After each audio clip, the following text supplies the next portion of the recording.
kita bisa bayangkan ya, supremasi sipil, kebebasan, lalu ruang ekspresi itu saya nggak yakin ini bisa bertahan ya. Belum sudah dibilang otak kampungan, belum dibilang kalian yang gelap.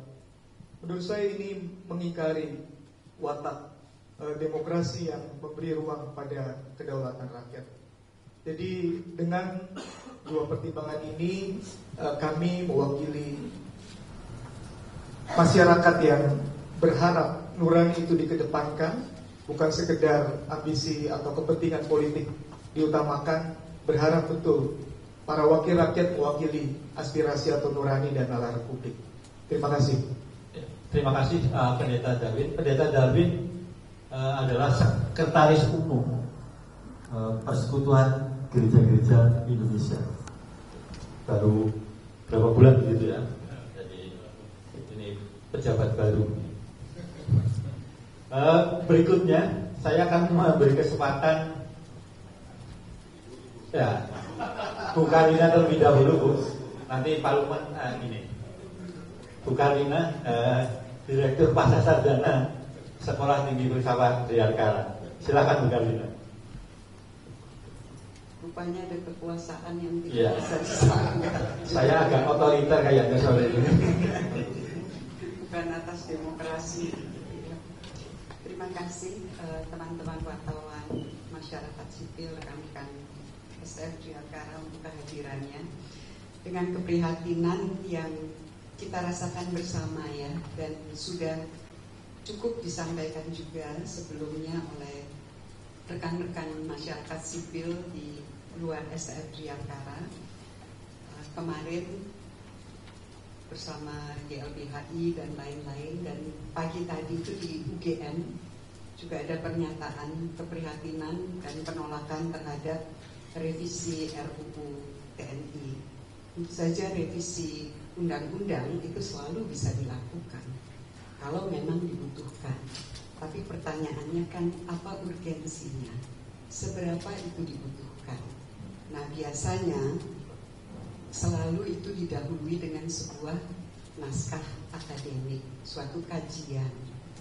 Nah, saya akan menyampaikan saja kegelisahan seperti nurani yang mendesak-desak begitu ketika membaca naskah akademik itu. Nah, salah satunya itu jelas tercantum di dalam kajian terhadap implikasi penerapan sistem baru yang akan diatur dalam RUU itu dinyatakan bahwa penempatan prajurit aktif TNI pada kementerian lembaga lain sudah dilakukan atas kebijakan Presiden. Saat ini yang diperlukan adalah menguatkan dasar hukumnya di dalam Undang-Undang TNI. Nah, sebagai seorang dosen filsafat gitu ya, yang juga mengajar logika, ini memancing pertanyaan yang sangat mendasar. Karena apa? Karena proses berpikir yang dimunculkan itu post factum istilahnya. Artinya sudah dilakukan lalu dibutuhkan legitimasi. Artinya kan memang sudah ada kepentingan, lalu bagaimana kepentingan itu disahkan melalui undang-undang. Ini kan cara berpikir yang sangat berbahaya. Jadi kami di sini ingin tadi seperti Bapak Karna sampaikan, Pendeta Darwin juga sampaikan, menyampaikan apa yang menggelisahkan ini, bahwa kita ini melihat para penyusun dan pengambil keputusan untuk sesuatu yang sangat mendasar, yaitu undang-undang menyangkut militer. Itu dibuat dengan logika yang keliru, sesat ini logical policy, sesat logikanya. Ini kan mengerikan. Dan ini akan diterapkan. Dan ini sesudah perjuangan yang penuh dengan darah dan air mata pada saat reformasi. Dan yang menarik, reformasi di TNI dan Polri itu berlangsung juga dari dalam TNI sendiri. Dan itu perlu kita catat. ada tokoh-tokoh yang sangat serius berjuang untuk itu. Antara lain kita bisa sebut Pak Agus Wijoyo yang sekarang menjadi dubes di Filipina. Itu ada bukunya juga sangat tebal dan terlibat dengan diskusi-diskusi dengan masyarakat sipil. Jadi kesadaran ada perubahan yang memang tidak mudah karena banyak yang keberatan. Tapi ini berhasil menghasilkan kemudian Undang-Undang TNI yang sekarang akan direvisi dengan logika yang sesat, dan itu hanya salah satu saja kesesatan. Karena yang berikutnya kita bisa baca lagi, saya mencatat di sini itu distribusi potensi sumber daya manusia dari TNI kepada kementerian lembaga lain. Dan dengan demikian TNI secara internal dapat menata organisasinya secara optimal. Jadi tata kelola internal mungkin ada masalah bagaimana mendistribusikan para perwira atau para prajurit. Itu tidak bisa diselesaikan, akan sulit diselesaikan di dalam, lalu didistribusikan keluar. Dengan alasan, tenaganya bisa, keahliannya bisa dimanfaatkan. Untuk bidang-bidang tertentu kita bisa menerima. Tapi ada bidang-bidang yang memang sebetulnya berada di bawah pengelolaan sipil itu jauh lebih baik karena sistemnya bukan komando. Nah, jadi hal-hal seperti ini yang sangat menggelisahkan, yang kemudian membuat kami di sini duduk dan mengajak Anda semua, mengajak masyarakat bangsa ini untuk marilah kita bersama-sama memperhatikan betul hal-hal yang mencemaskan ini. Jadi bukan bahwa ada kepentingan mau membatasi peran TNI, tapi bahwa membatasi itu memang sesuai dengan hakikat dari TNI sebagai alat negara bagi pertahanan. Dan masalahnya adalah ini kan sudah sejak pemerintahan sebelumnya. Seakan-akan TNI dan Polri itu menjadi humasnya pemerintahan sebelumnya, pimpinan yang sebelumnya, mendiseminasikan informasi keberhasilan, mensosialisasikan tentang ketahanan pangan, lalu terlibat dalam proses-proses yang mau menunjukkan pentingnya proyek strategis nasional. Padahal tugasnya kan bukan menjadi humas pemerintah. Saya kira ini yang bagian dari saya yang ingin saya sampaikan. Terima kasih. Terima kasih Bu Karina. Saya kira tegas sekali pernyataan dari Bu Karina tadi, tegas dan jelas. Berikutnya saya akan memberikan sebelum ke Romo Setio, Pendeta Ronald terlebih dahulu. Pendeta Ronald Tapilato adalah Ketua Biro Papua PGI, jadi mungkin perspektif Papua dan juga penting bagaimana soal revisi Undang-Undang TNI ini dampaknya. Silakan. Terima kasih Pak Beka. Selamat sore teman-teman semua. Ada dua hal yang saya ingin sampaikan. Pertama, persoalan yang serius dihadapi di Papua itu yang paling menonjol itu adalah persoalan kebebasan berekspresi. Persoalan kebebasan ekspresi di Papua ini itu menjadi persoalan yang sampai hari ini dalam banyak kasus belum ditemukan, belum dituntaskan secara hukum, dan masih terus terjadi. Dan karena itu semua teman-teman aktivis, baik aktivis lingkungan, aktivis kemanusiaan, atau mereka yang terlibat sebagai pemerhati persoalan-persoalan kemanusiaan di Papua, sangat mengkhawatirkan ketika revisi Undang-Undang TNI ini dilakukan, malah kebebasan berekspresi itu bukan hanya semakin sulit, maka mungkin itu sesuatu yang kita bilang sesuatu yang menjadi imunitas yang makin luar biasa, tidak terkendalikan. Itu hal yang sangat serius, teman-teman, dan bahkan juga dialami oleh para jurnalis di Papua. Satu kasus yang terakhir, pelemparan bom molotov di kantor judi, sampai hari ini tidak diselesaikan. Padahal pihak TNI sudah mengatakan akan mencari aktor yang terlibat. Ini sesuatu yang membuat kecemasan banyak orang. Hal yang kedua, tadi sudah disinggung oleh Ibu Carlina, pertanyaan kita mengenai proyek strategis nasional di Papua, di selatan terutama. Kita punya persoalan terkait dengan 36.000 hektar hutan mangrove di di Bovendigul, 16.000 hektar punyanya suku Moi di Sorong Selatan. Di kasus di Mahkamah Agung sampai hari ini belum selesai. Kenapa? Itu proyek konversi ke kelapa sawit yang di backup juga oleh oknum-oknum aparat. Kita sedang membayangkan bagaimana masyarakat itu bisa memperjuangkan mereka punya hak, sementara mereka tidak terlibat sama sekali. Dengan proyek nasional saja, ini terang benderang di depan kita terjadi apa yang disebut dengan land grabbing yang legal, land grabbing yang legal.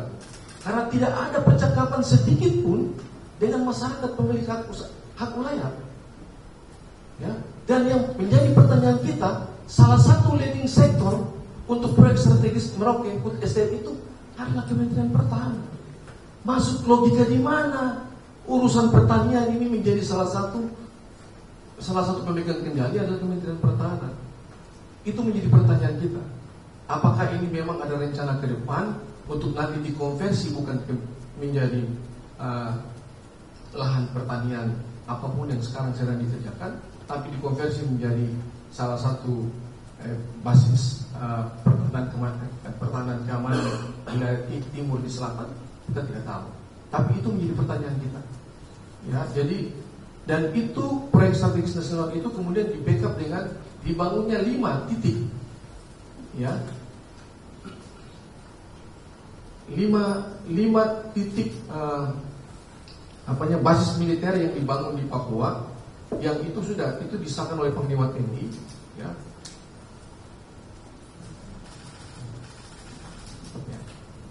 Ya, itu disahkan oleh Panglima TNI, ada 5 titik di Papua untuk membackup proyek strategis nasional.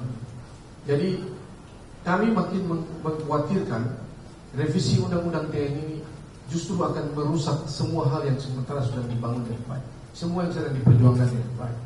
Itu saja catatan kami, karena persoalan pelanggaran HAM yang dilakukan oleh aparat keamanan sampai hari ini juga belum selesai. Maka kita pikir kalau sampai ini juga dilakukan, Defungsi ABRI berlaku kembali, Defungsi TNI berlaku kembali, maka sudah, ini bukan lagi negara demokrasi, ini sudah negara otoriter. Dan otorianisme itu sudah benar-benar nyata ada di depan kita dan harus kita lawan. Saya sebagai pendeta dari Divisi Pendeta Papua mewakili para hamba Tuhan semua yang ada di Papua. Waktu saya mau ke sini, mereka cuma menitipkan kita bicara baik-baik supaya TNI punya kesadaran untuk tidak kembalikan itu ke Divisi TNI kembali. Terima kasih. Ya, terima kasih Pendeta Ronald.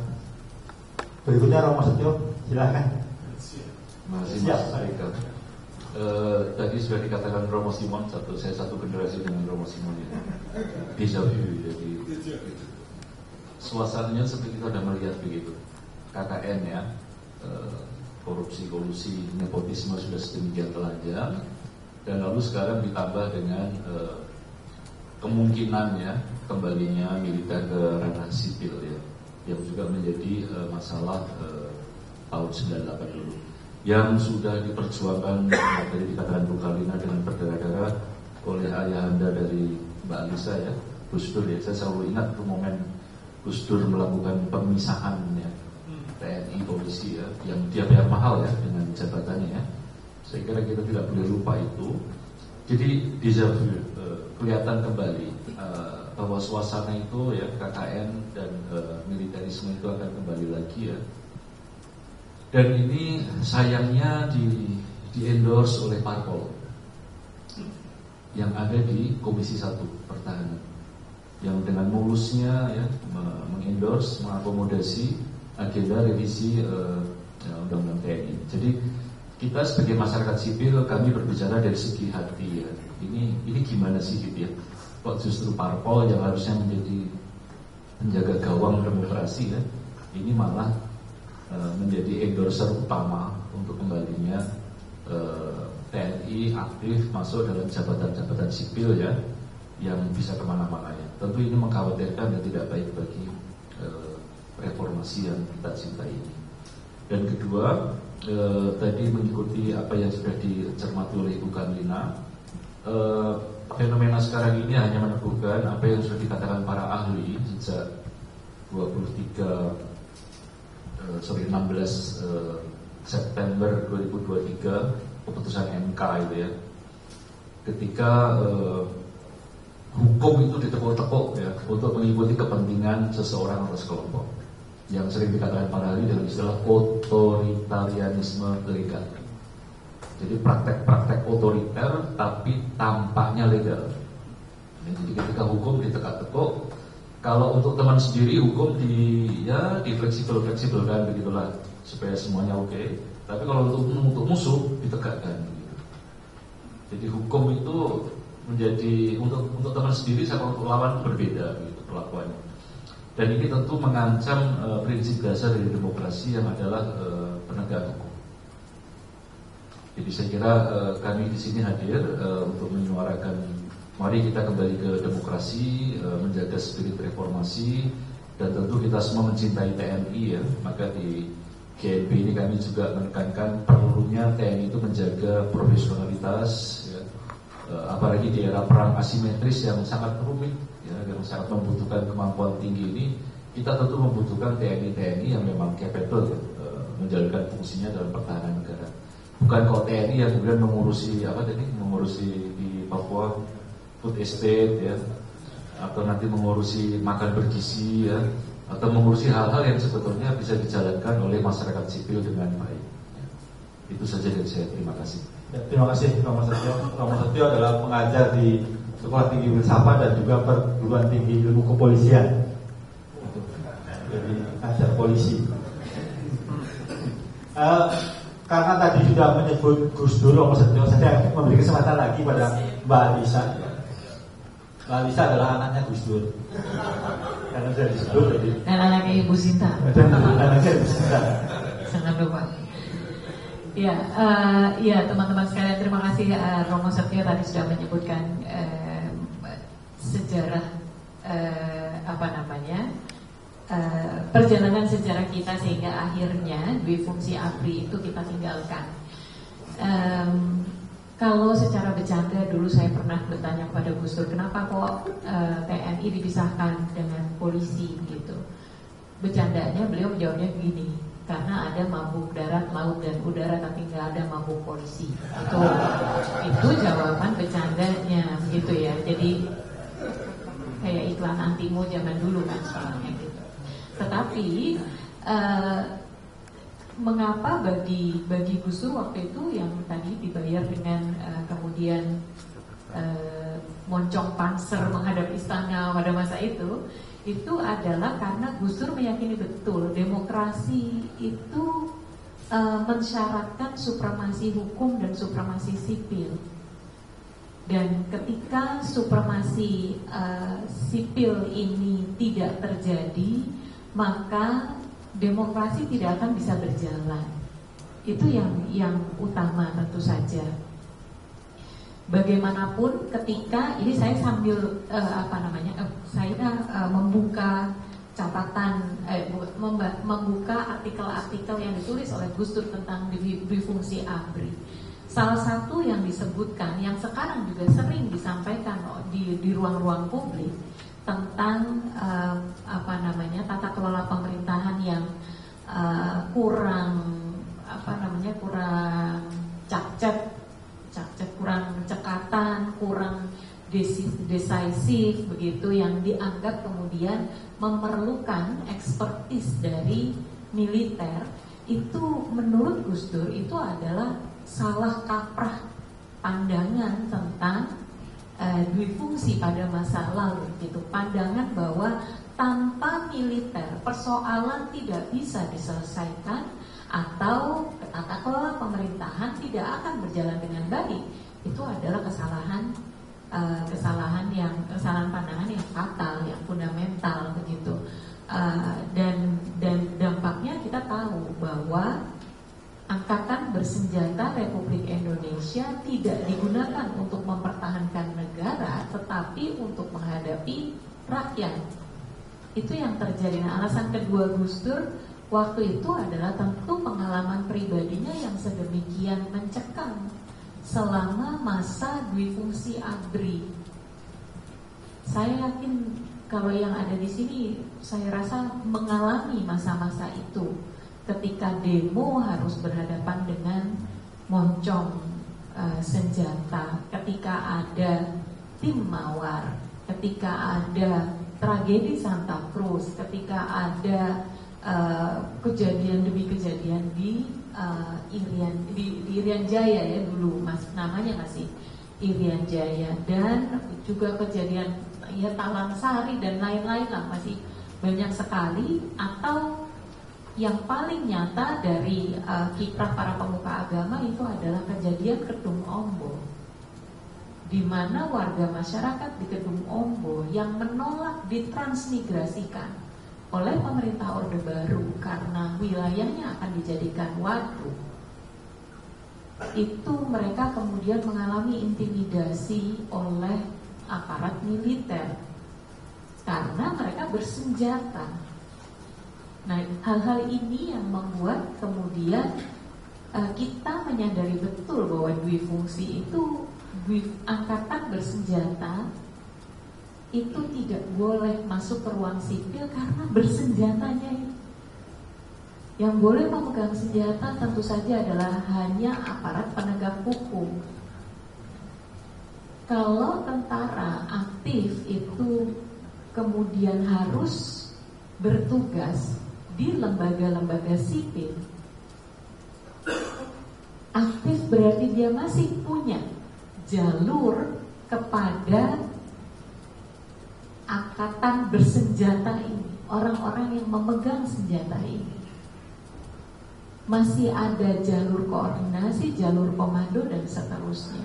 Betapa berbahayanya ketika nanti rakyat tidak berkehendak yang sama dengan penguasa. Jaringan Gus Durian yang saya dalam boknya ini, kami banyak sekali mendampingi warga masyarakat yang terdampak langsung proyek strategis nasional. Dengan siapa mereka berhadapan? Dengan yang memegang senjata. Ini dalam kondisi mereka tidak punya wewenang. Nah, kalau diberikan jalur ini, akses ini, maka kehadiran mereka kemudian menjadi legal. Inilah yang membuat kami tentu saja berpandangan bahwa RUU TNI, revisi RUU TNI harus justru digunakan untuk memperkuat profesionalitas, bukan untuk mengembalikan peran-peran tersebut. Walaupun namanya bukan duifungsi ABRI, tapi kalau esensinya membawa senjata ke ruang sipil, itu sama saja. Dan inilah yang ingin kita ingatkan. Jangan sampai kita kembali justru mengulang kesalahan yang sama. Dulu 32 tahun kita harus berjuang untuk mewujudkan supremasi sipil dan supremasi hukum, bukan supremasi senjata. Jangan sampai kita kemudian justru menegasikan pengalaman 32 tahun itu dan memberikan ruang. Ruang itu tidak akan dipakai sekarang, tapi pintunya sudah dibuka, dan itu yang paling berbahaya. Ya, terima kasih Mbak Anissa.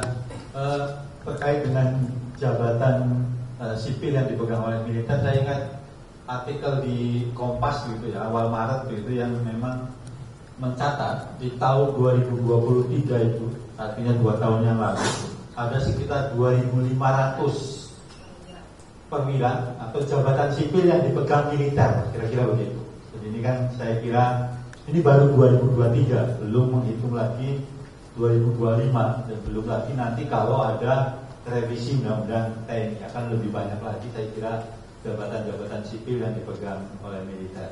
Nah, terakhir saya akan meminta Pak Lukman untuk menyampaikan kira-kira pendapatnya dan juga poin-poin yang ada di rilis ini, karena teman-teman media saya kira sudah memegang rilis, jadi mungkin poin-poin utamanya saja Pak Lukman terkait dengan apa yang kita bicarakan hari ini. Monggo Pak Lukman. Baik, terima kasih. Rekan-rekan media, para jurnalis yang saya hormati, pemokat Birman yang saya muliakan, Bapak Ibu semua dari Gerakan Nurani Bangsa, kami melakukan jumpa pers ini konteksnya adalah karena adanya revisi Undang-Undang TNI, dan tentu kita semua sudah tahu dua hal yang sungguh merisaukan kita semua. Pertama, substansinya yang tadi banyak dikomentari oleh para anggota Gerakan Nurani Bangsa, yang juga belum terkonfirmasi sebenarnya, karena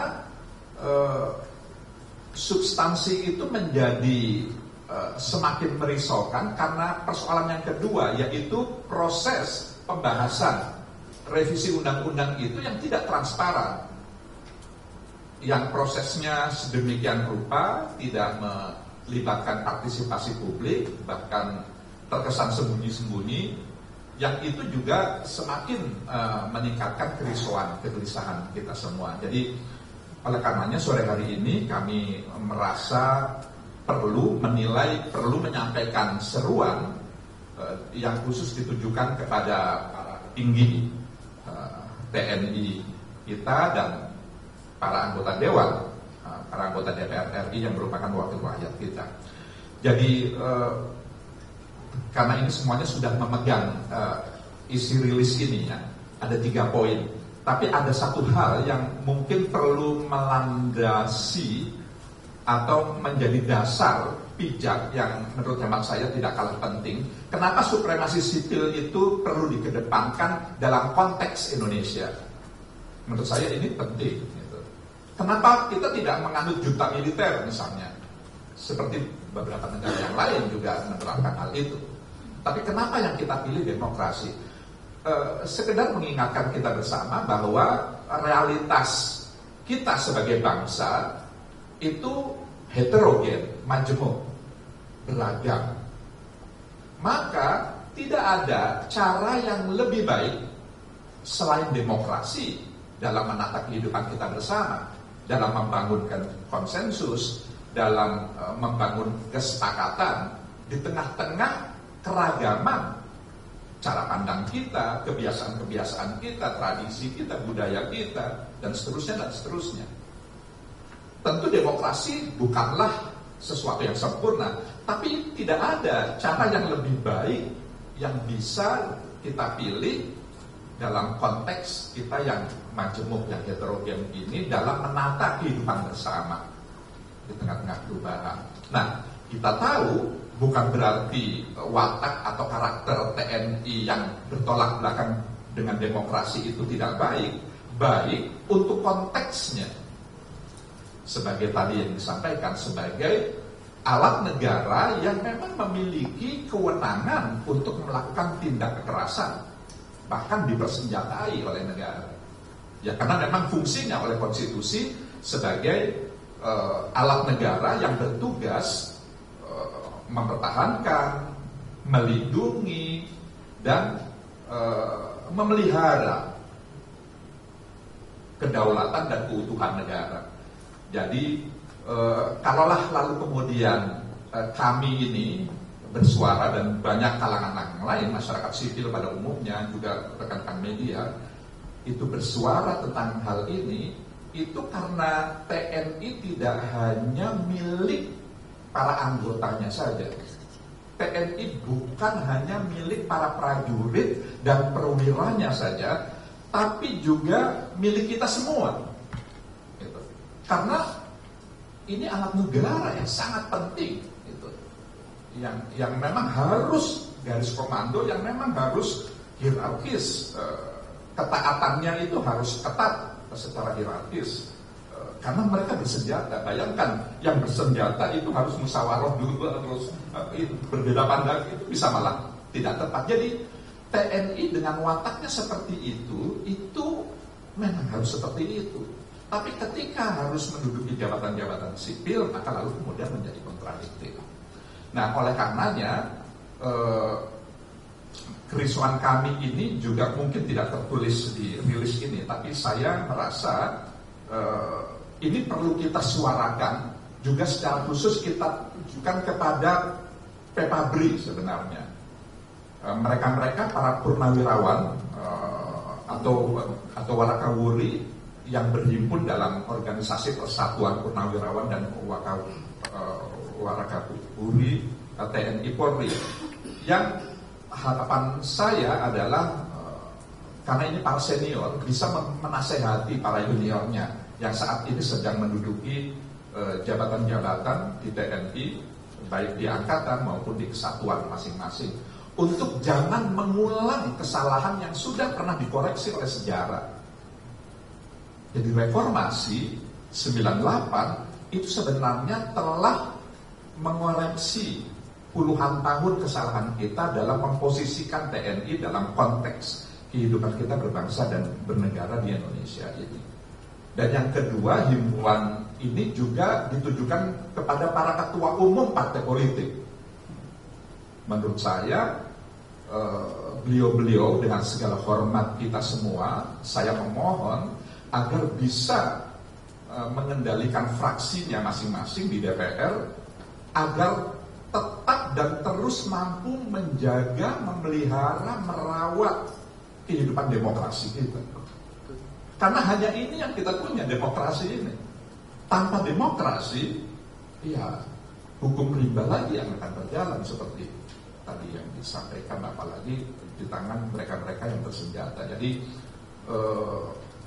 inilah himbauan kami, dan poin-poinnya tentu ada 3 poin yang kita semua tahu, tapi saya ingin membacakan saja untuk bisa mendapatkan penegasan sekaligus peneguhan substansi dari rilis yang dikeluarkan oleh Gerakan Nurani Bangsa ini yang bertajuk Jaga TNI dari Pelemahan Profesionalitas.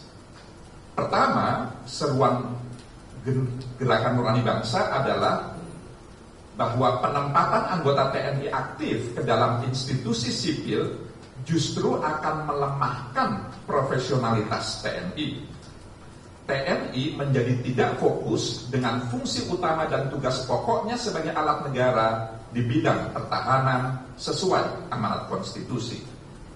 Kedua, berbeda dengan tradisi sipil yang terbiasa saling berbagi perspektif dan berargumentasi objektif untuk mendapatkan kesepakatan saat hadapi perbedaan dalam kelola kehidupan bersama, militer dididik ketat, taat komando hierarkis, dan berwenang lakukan kekerasan bersenjata. Watak khas yang positif bagi organisasi militer itu di institusi sipil justru akan membunuh demokrasi. Hal tersebut tidak hanya menghilangkan partisipasi publik, tapi juga berpotensi melanggar HAM dalam menata kehidupan bersama. Yang ketiga dan terakhir, TNI sebagai alat negara dan DPR sebagai lembaga wakil rakyat harus mampu merawat kepercayaan rakyat sebagai pemegang kedaulatan di negeri ini. Pengingkaran terhadap kehendak reformasi berupa penegakan supremasi sipil akan membuat kedua institusi tersebut tercerabut dari rakyat. Karenanya, pemerintah dan DPR tidak boleh menyusun undang-undang yang menyimpang dari amanah Undang-Undang Dasar 1945 dan ketetapan MPR nomor 6 MPR tahun 2000 tentang pemisahan TNI dan Polri, dan nomor 7 MPR tahun 2000 tentang peran TNI dan peran Polri. Demikianlah 3 poin penting yang menjadi substansi dari seruan Gerakan Nurani Bangsa ini. Mudah-mudahan para pejabat kita yang mendapatkan amanah memimpin mengelola negara bangsa ini bisa memberikan perhatian yang serius terkait hal ini. Terima kasih kepada teman-teman media, saya akhiri. Ya, terima kasih Pak Lukman. Saya kira itu pokok-pokok poin dari rilis Gerakan Nurani Bangsa sore ini. Sebelum kita nanti menunggu buka bersama, buka puasa karena masih ada cukup waktu, saya akan memberi kesempatan kalau ada 3 penanya, teman-teman jurnalis begitu. Yang pertama ngaju Mbak Dian dari Kompas. Ada lagi? Silakan nanti atau boleh menyusul kalau tidak ada bisa doorstop begitu ya. Silakan Mbak Dian. Selamat sore, terima kasih Bapak Ibu semua. Saya Dian dari Harian Kompas. Saya mau bertanya melihat perkembangan DPR juga ya supaya lebih update begitu. Yang saya dengar informasi di DPR itu terkait revisi Undang-Undang TNI ini sudah disetujui di tingkat pertama sehingga nanti akan langsung dibawa ke paripurna begitu. Nah, saya ingin bertanya kepada Bapak Ibu, apakah perlu gitu kemudian revisi Undang-Undang TNI ini ditunda dulu pengesahannya karena selain tidak masuk prolegnas juga momentumnya juga masyarakat kayaknya nggak ada yang fokus ke situ karena udah mau mudik, udah mau lebaran gitu Pak. Mungkin saya minta penegasan aja terkait itu Pak. Terima kasih. Ya, terima kasih Mbak Dian. Memang betul itu keputusan baru sore ini akan dilanjutkan di tingkat 2 di paripurna. Jadi memang draftnya akan disahkan di paripurna.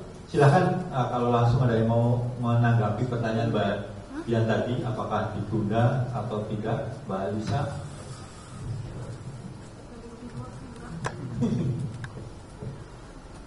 Ya, kalau saya justru pertanyaannya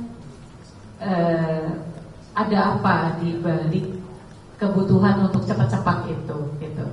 Jadi kalau kami tentu permintaannya adalah dibatalkan, bukan ditunda. Dibatalkan karena tidak ada urgensinya dan justru akan semakin menjauhkan dari profesionalitas itu. Tapi kalaupun memang masih ingin dibahas, ya dibahas dulu begitu.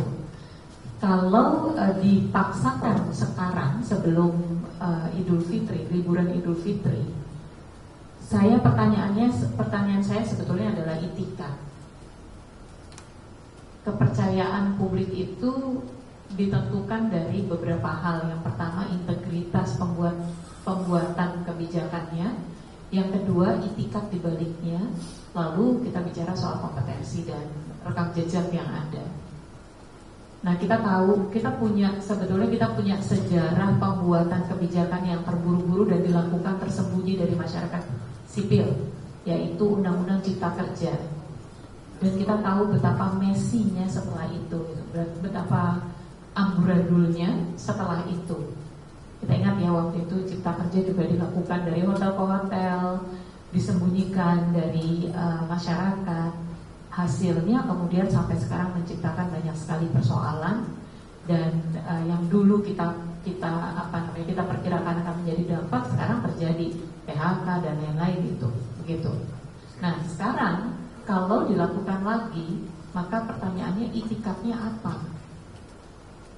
Dilakukan diam-diam itu itikatnya apa? Dilakukan tanpa memberikan ruang kepada masyarakat sipil untuk ikut terlibat, itikatnya apa?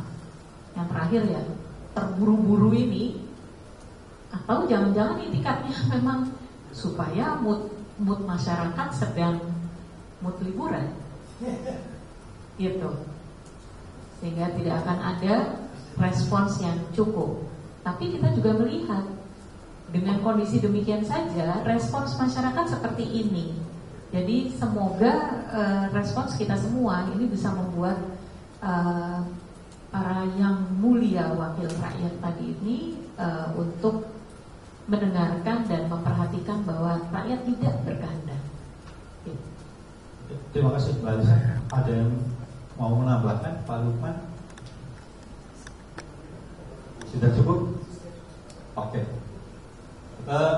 Silakan, ada lagi yang lain?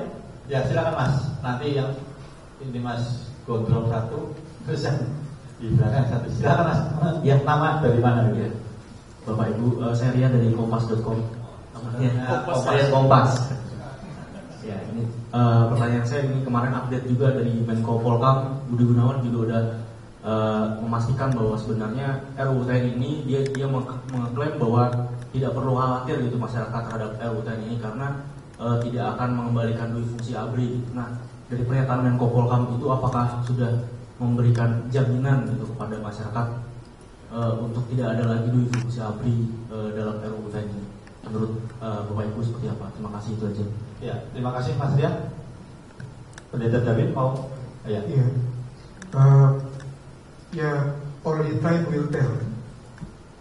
Nobody knows. Tetapi indikator-indikator bagaimana logika militer itu diberlakukan sekarang kan sebetulnya bisa memberikan kita wisdom untuk antisipasi supaya itu tidak terjadi. Misalnya kita dengar rapat di hotel Fairmont itu katanya dijaga Rantis Kopassus. Ini sedang membuat undang-undang untuk negara dan betul-betul sedang dikritisi oleh rakyat. Lalu ada Rantis. Rekan-rekan bisa membayangkan logikanya kan? Belum legitimasi terlibat dalam ruang publik yang lebih luas saja itu sudah jalan. Apa jaminan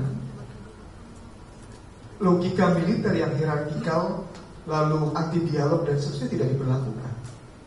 Rasanya jauh lebih bijaksana sebagai bagian dari warga bangsa ini kita bertanggung jawab.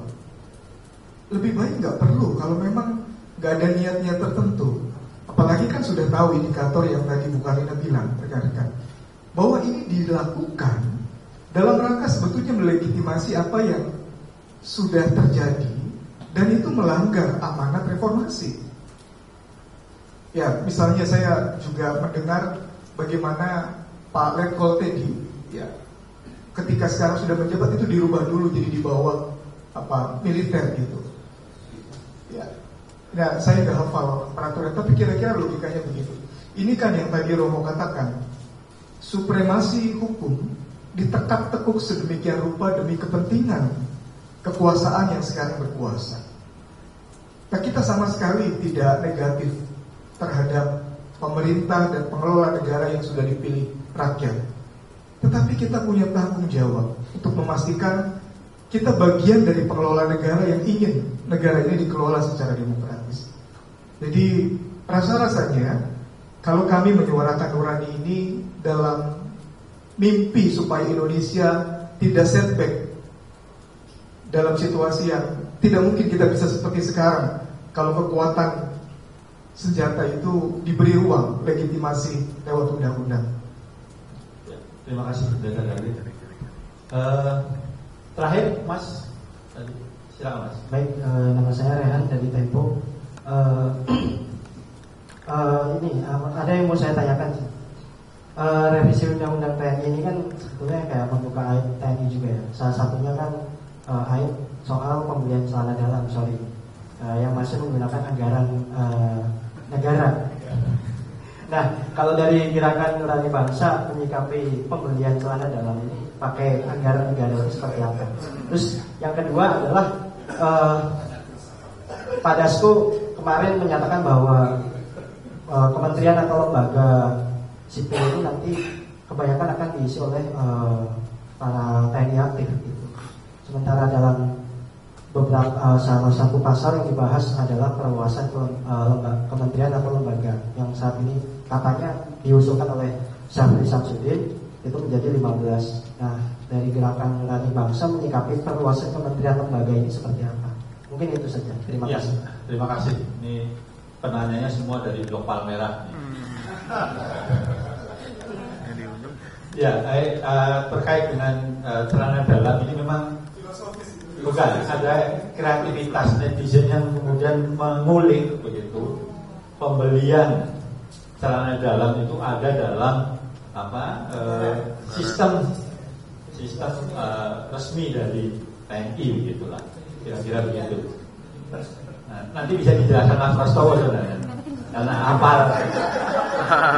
apal unit-unit kecilnya. Silakan ada yang mau merespon Pak Lukman? Oh, Bu Karina, silakan Bu Karina.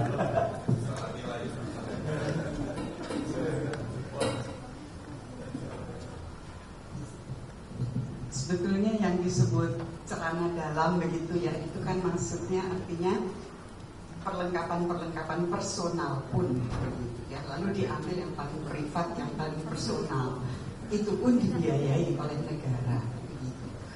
Nah sekarang kita bisa, legitimasinya bisa saja ya itu kan bagian dari seragam, bagian dari pakaian ya, itu bisa dicari lah alasan itu. Tapi intinya adalah ketika ini adalah suatu alat negara di mana anggota-anggotanya sampai unsur yang paling privat pun dibiayai oleh rakyat. Kok sekarang dengan dukungan dari para wakil rakyat justru mau mengkhianati apa yang diperjuangkan pada masa reformasi. Jadi ini pertanyaan yang sebetulnya memang pertanyaan yang sangat mendasar dan sangat etis. Itu cerdas yang mengangkat itu sebetulnya. Ya, jadi ada persoalan etis yang sangat mendasar. Kok yang membayar hal yang paling privat dari para tentara itu sekarang mau dikangkangi dengan cara akal bulus ya.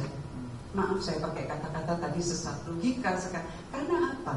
Betul mungkin tidak ada istilah dwifungsi, tapi kita juga tahu bagaimana bahasa itu selalu bisa dipoles. Bahasa itu bisa jadi permainan. Tidak ada dwifungsi karena tidak berpolitik. Betul tidak ada lagi fraksi ABRI. Begitu dulu kan alasannya itu. Tapi bagaimana kita lihat TNI aktif itu ternyata bisa ikut dalam proses pilkada. Betul kan ya? Nah itu bagaimana tidak berpolitik di situ. Lalu TNI aktif bisa duduk di jabatan-jabatan sipil. Tadi yang di penambahan itu ya dari 10 menjadi 15 atau 16? 16 atau 15, katanya ada yang dicopot 16. Nanti dicek lagi saja mas yang itu, karena berubah terus rupanya ya. Itu kan justru menegaskan upaya untuk menyelubungi, meminta TNI untuk mendiseminasikan keberhasilan PSN, proyek strategis nasional. Itu kan dwifungsi yang terselubung. Ada unsur politik yang mendukung keberhasilan, diharapkan mendukung bukan keberhasilan ya, tapi kampanye keberhasilan dengan cara-cara seperti itu. Jadi kendati kata itu tidak dipakai, kami justru berharap masyarakat, baik itu dari gerakan civil society dan para anggota DPR yang sedang membahas ini, itu masyarakat bersikap kritis dan para anggota DPR yang membahas jangan bermain-main dengan bahasa. Karena masyarakat juga cerdas kok. Kita punya banyak ahli bahasa, ahli filsafat yang bisa membongkar satu demi satu kata-katanya. Terima kasih. Ya, terima kasih Bu Karina. Romo Setio mau menambahkan sedikit. Terima kasih. Saya kira kreativitas netizen ya dengan mengunggah soal celana dalam itu dari sudah dikatakan Bu Karina yang untuk menunjukkan bahwa ya namanya tentara itu semuanya sudah ditanggung oleh negara. Jadi bukan hanya F-16 ya, bukan hanya F-16 ya, bahkan sampai celana dalam pun ya itu ditanggung negara. Jadi saya kira untuk mengingatkan bahwa jati diri tentara memang sudah disupport sepenuhnya oleh negara. Bahkan dalam kondisi pemisahan tentara dari urusan politik pun ya, dengan diberhentikan di fungsi ABRI, tentara tetap disupport oleh negara. Dan memang negara yang kuat memang selalu concern dengan tentaranya yang kuat juga begitu. Kita melihat entah di negara-negara maju kayak Amerika, Prancis ya, negara juga concern ya dengan kekuatan angkatan bersenjata ini. Nah, hanya kemudian yang terjadi sekarang ini kan ini sejarah kita ya. Saya kira khas di Indonesia gitu ya. Di tempat lain nggak ada. Itu kayak semacam ada pemikiran bahwa kalau tentara itu yang mengurusi gitu, semuanya akan beres, semuanya akan cepat, ya, semuanya akan disiplin, ya, semuanya kayak ada apa ya, mungkin halusinasi gitu ya. Bahwa tentara itu bisa hangabe ya, bisa mengatur semuanya ya. Nah, padahal kan dari sejarah kita sendiri kita sudah tahu nih di bawah Soeharto kayak apa kejadiannya ya. Tapi entah bagaimana kok ini ada kayak memori-memori yang kembali lagi lalu kita diajak ke situ lagi ya. Maka saya kira kita perlu sebagai masyarakat sipil perlu mengingatkan ya bahwa sudah ada reformasi, kita sudah mengingatkan tentara sebaiknya profesional di bidangnya ya. Dan itu baik, penting untuk kemajuan negara. Dan bahwa supremasi sipil itu adalah roh dari yang namanya sistem demokrasi. Entah dari zaman Yunani atau sekarang ya, kalau kita melihat soal-soal perang ya, pertahanan negara ya, ketika Athena mau diserang begitu, siapa yang memutuskan bagaimana pertahanan dilakukan, tentara yang harus maju ya, siapa yang harus maju, siapa yang memutuskan? Bukan tentara, masyarakat sipil ya, perwakilan rakyat itu ya dalam bule, dalam eklesia ya, kemudian memutuskan membentuk angkatan bersenjata, beberapa kapal diperlukan, senjata diperlukan begitu ya. Lalu tentara bergerak atas keputusan sipil. Demokrasi yang entah di Amerika, di Perancis ya seperti itu. Jadi roh dari demokrasi adalah supremasi sipil, dan dalam supremasi sipil itu tentara tidak pernah dianaktirikan. Ya, tentara selalu mendapat jaminan sampai ke urusan keamanan dalam ya, sampai karena pensiun, sampai mati, sampai pensiun dijamin. Dibandingkan dengan orang-orang yang masyarakat sipil yang tidak mendapat apa-apa. Jadi saya kira ini perlu diingatkan ya soal demokrasi, supremasi sipil, dan kita mengatakan ini bukan karena kita benci tentara, enggak ada yang benci tentara di sini, tapi kita menghendaki tentara yang profesional dalam bidangnya. Itu tambah dari saya. Terima kasih Romo. Terakhir Pendeta.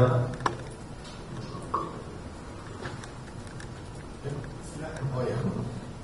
Ya tadi ada yang juga presentkan itu bagian dari transparansi.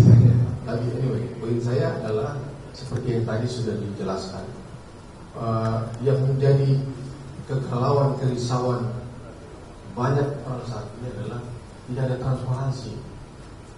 Saya kira kalau ada transparansi dalam proses revisi ini, kita semua mungkin tahu bahwa itu hal yang boleh-boleh saja. Ya, karena dan kebutuhan kita terhadap peran TNI kan sangat penting banget ya, untuk menjaga pertahanan keamanan negara. Tapi ketika transparansi itu tidak menjadi faktor yang sangat prinsip dalam konteks revisi ini, ya TNI sudah harus bersikap positif, harusnya menerima ini sebagai sesuatu yang positif. Ketika ada reaksi dari masyarakat sipil, itu tidak perlu harus ada sikap yang reaktif kemudian akan melakukan sesuatu pada masyarakat sipil. Jangan, saya pikir nggak perlu. Tapi saran kami adalah TNI bersikap positif aja menerima reaksi ini, karena catatan kritis kita tidak ada transparansi dalam proses revisi undang-undang TNI. Terima kasih Pendeta. Ada lagi? Terakhir mungkin satu. Cukup? Oke, cukup. Oh ya. Ada Pak Prastowo.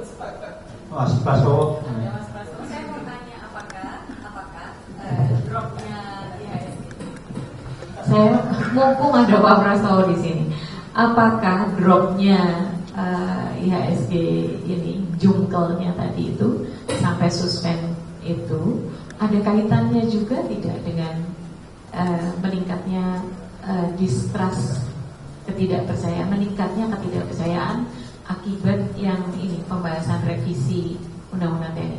Jadi tidak hanya tentang undang-undangnya tetapi prosesnya tadi itu ya, cara rapatnya. Apakah itu memang berpengaruh ke sana?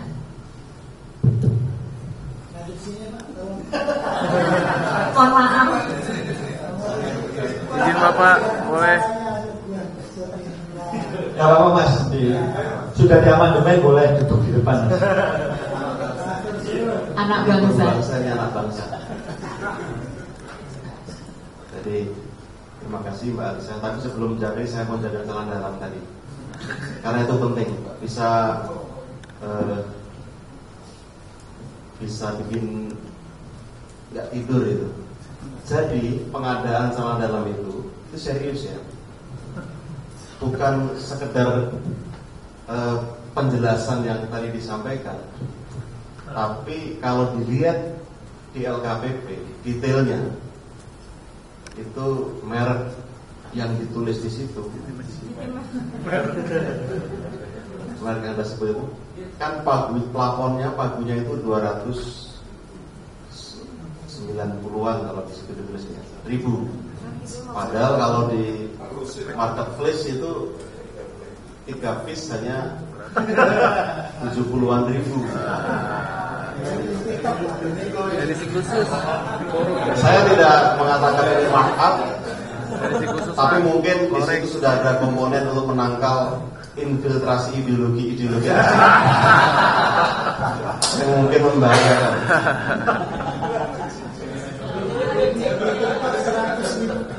Nah ini kalau saya mengomentari IHSG, ini nggak usah dikutip, ini saya bukan narasumber, ini penjelasan untuk ini aja. Hari ini mungkin pertama kali IHSG disuspend setelah pernah terjadi waktu COVID. Dan kalau dilihat waktu Pak Prabowo dilantik itu pada 7.800, tadi sempat menyentuh 6.100 sekian.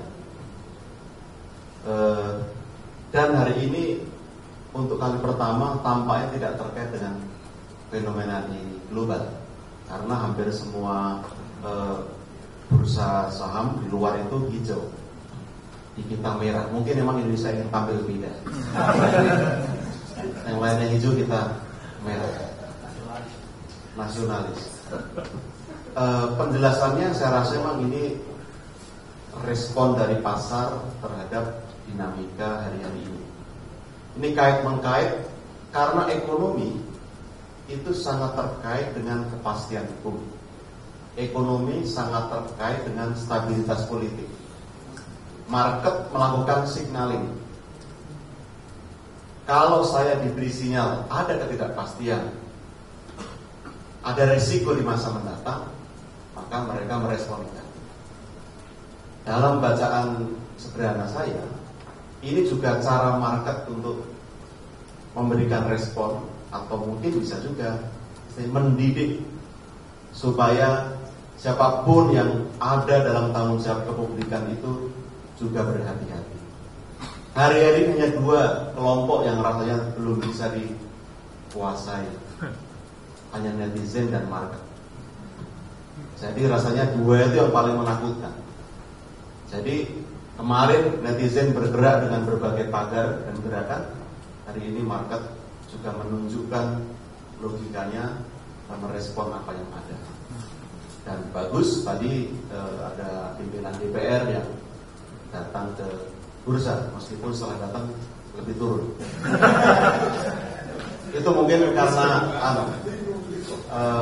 pejabat turun itu maksudnya turun itu mau nengok lapangan, bukan mau menurunkan indeks harga saham. Tapi rasanya dengan semakin terhubungnya ekonomi politik suatu negara, kita tidak boleh meremehkan ini, bahwa apa yang terjadi di domestik ternyata sudah ditangkap oleh para investor global. Jadi mudah-mudahan ini menjadi peringatan yang baik. Para pemimpin politik tidak abai kepada pentingnya sikap yang prudence, pengambilan kebijakan yang proper, termasuk perencanaan yang akuntabel, yang matang, sehingga kebijakan-kebijakan itu kredibel. Ini rasanya hari-hari ini ingin dikritik. Dan sore ini Bu Sri Mulyani melakukan konferensi pers untuk memberikan sinyal bahwa pemerintah ingin bekerja dengan sungguh-sungguh. Nah, mudah-mudahan ini juga menjadi komitmen yang baik, dan proses yang terjadi, kami rasa ini Mbak Alisa memang sifatnya aksi reaksi saja. Mudah-mudahan ke depan ini bisa menjadi peringatan yang baik, sungguh-sungguh buat kita waspada, tidak gegabah, rendah hati, dan tidak sombong. Itu yang jelas. Terima kasih. Oke, terima kasih Mas Prastowo. Saya kira itu penjelasan yang sangat sederhana, tapi kemudian ini ya, bernas lah kalau pakai bahasa Jawa. Ini bonus buat teman-teman jurnalis gitu. Tapi ada yang tadi diminta untuk tidak di-quote gitu ya. Nanti celana dalamnya di-quote, mana repot Mas Prastowo kasih lagi. Saya kira itu konferensi pers terkait dengan proses revisi Undang-Undang TNI Gerakan Nurani Bangsa. Pertama, terima kasih atas kehadiran para tokoh bangsa yang ada di depan semuanya. Terus kemudian juga Romo Simon dan teman-teman dari STF yang sudah memfasilitasi tempat pertemuan yang sangat kondusif, sangat nyaman begitu. Bu Karina juga dan terakhir pada teman-teman jurnalis yang sudah hadir di sini, teman-teman panitia juga ada Muhib dan kawan-kawan yang lain. Terima kasih semua atas kerja kerasnya. Saya kira semoga kita tidak sering-sering ketemu begitu. Ini harapannya, karena kalau sering ketemu berarti kondisi tidak baik-baik saja. Makanya semoga kita tidak sering-sering ketemu dengan Gerakan Nurani Bangsa.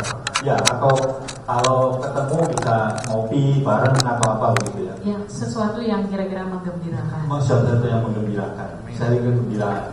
Begitu terus kemudian di belakang ada makanan pembuka puasa nanti teman-teman masih ada waktu sekitar setengah jam lah, bisa silakan kalau mau doorstop masing-masing ke narasumber atau mulai menulis artikel biar cepat tayang juga silakan. Yang terpenting ngecek mahlitnya kapan supaya tidak terlewat gitu saking ininya. Terima kasih atas kehadiran kita semua. Saya kira kita mari kita tepuk tangan semua.